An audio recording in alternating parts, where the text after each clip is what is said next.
This guy writes, do girls like guys that are introverts? He puts in parentheses, nerds. Okay, so I would say I'll just address the introvert part. I'm not going to go into the label on the nerd thing, at least right now. But I would say the introvert does have like a sense of mystery to him. So if he's like doing his own thing on his own mission, he's kind of marching to the beat of his own drum. And so she's probably going to notice these things compared to the extrovert guy who is always trying to talk to her. So it's like, let's say the extrovert is untrained in how to basically pick up women, or how, like attraction skills, and then the introvert is untrained. Well, they'll both fail. But ultimately, it's just different approaches, and each one can have its benefits because it's like the extrovert kind of makes it easy to make a date. Maybe he'll actually have the courage to go ask her out. But then again, it's like that isn't going to be as mysterious as the guy who's kind of just doing his own thing, maybe in the background. And so it's like there's pros and cons to both, and I think you can succeed if you're an extrovert or an introvert. It's like either way, though, you have to know what you're doing. You have to understand attraction skills, and you have to know how to basically be certain in picking up women and getting to the point, being direct, decisive, and making dates and being congruent with how you feel, not saying things that you think she wants to hear, kind of deal. And ultimately, pickup is just like having a normal conversation and then reading her attraction level. If it's there, it's like great. Then you ask her out or ask her for a number. If it's not there, if her attraction's not there, then you just leave and end the conversation immediately once you get those signals. Let's get into the post. See where this guy's come from. I'm 24. I'm doing pretty well for myself in almost all areas, I think. However, I'm crazy shy and I'm not tall, 5'9", but I am relatively good looking guy, or at least I'm told that I am. I look like Keith Powers if you find him attractive. I don't know who Keith Powers is. My thing is I'm pretty quiet, basically a nerd, engineer, read anime, investing, etc. I would say if you get in a relationship, don't give those things up. And so be true to what you like to do. Because if you do give those things up and you do perceive them as like bad or something that a woman's not going to be attracted to, like those quote unquote like nerd qualities, then she's going to basically have her way with you. And if that's the case, she's not going to respect you as much. So just keep those hobbies when you do get a girlfriend, or until you yourself genuinely want to end them in those hobbies. My hobbies aren't really exciting: anime, mixed martial arts, hiking, small traveling, and just sleeping, really. The last two girls this year I was seeing basically when the what are we conversation came up. Well, in that case, she's like, oh, what are we? You say, like, well, what do you mean? And you get her to come out completely and say, do you want to be exclusive? And then it's like, then it's all balls in your court. It's like you have the opportunity to decide whether you want to be exclusive at this moment with her or not. And you do have that option to say no. And it doesn't mean that, oh, I say no, so we can't ever see each other again. It's just like, well, no, I'm not really want to do that right now. Maybe in the future, but I'm kind of just living my life right now, or whatever reason you have. Basically, both said that they enjoy the bedroom activities and would like to keep doing those, but I didn't think we were compatible more than that.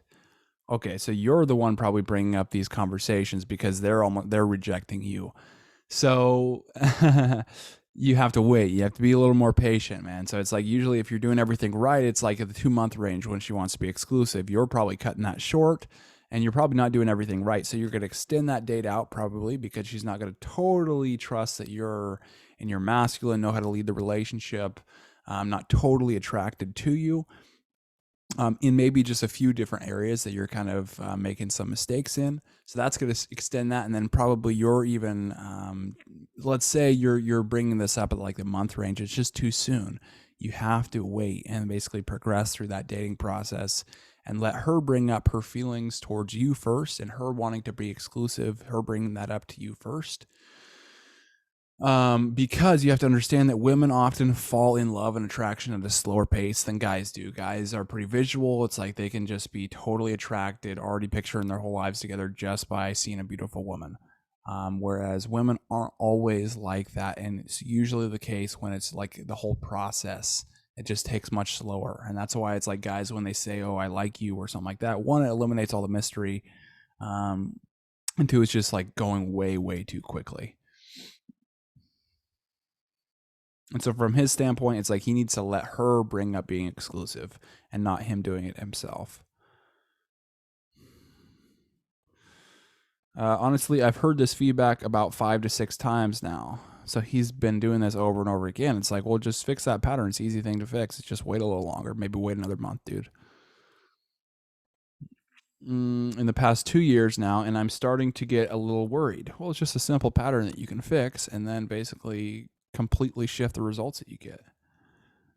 And I would say it's more to do with you trying to lock her down to a relationship too soon than it is your actual hobbies or even you. He says, any hobbies to make me more exciting? I don't know. I wouldn't do that. I wouldn't say, oh, I'm going to do this to get girls. Kind of, that rarely works.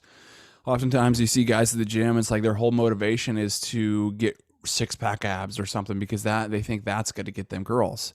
And it's just not the case. And oftentimes those guys, what they do is like, oh, they finally get 6-pack abs and then they show off and then think that, oh, if I just post pictures on social media of me with my shirt off, then women will come up to me and things like that. It doesn't happen. And oftentimes it actually has a reverse effect. And it's almost like a cringe thing for women to see that because it's just like total show off, insecure, needy behavior. It's like, look how good I am kind of thing. Instead of coming from a place of like, I know how good I am. I don't have to prove it. And that's what it is. If you get into the the pattern of approval seeking behavior, then that is something that turns her off. Excuse me.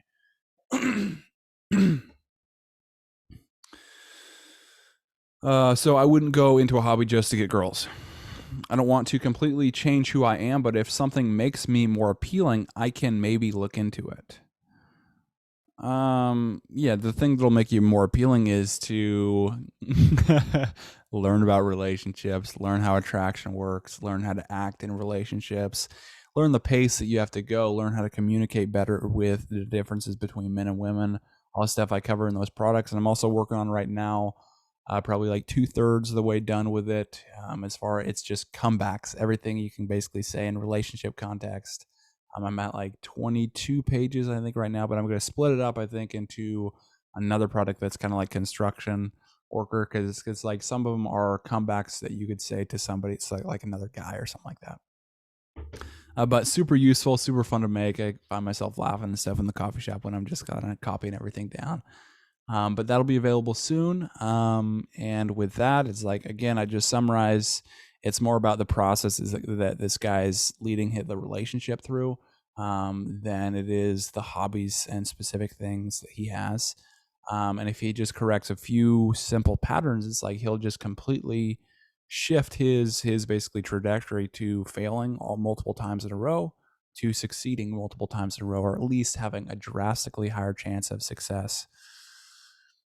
And it's simple, man. It's like just pinpointing that one thing, and then it's just like, boom, you got it. A lot of relationships success has to do with just eliminating some of the mistakes that you're making.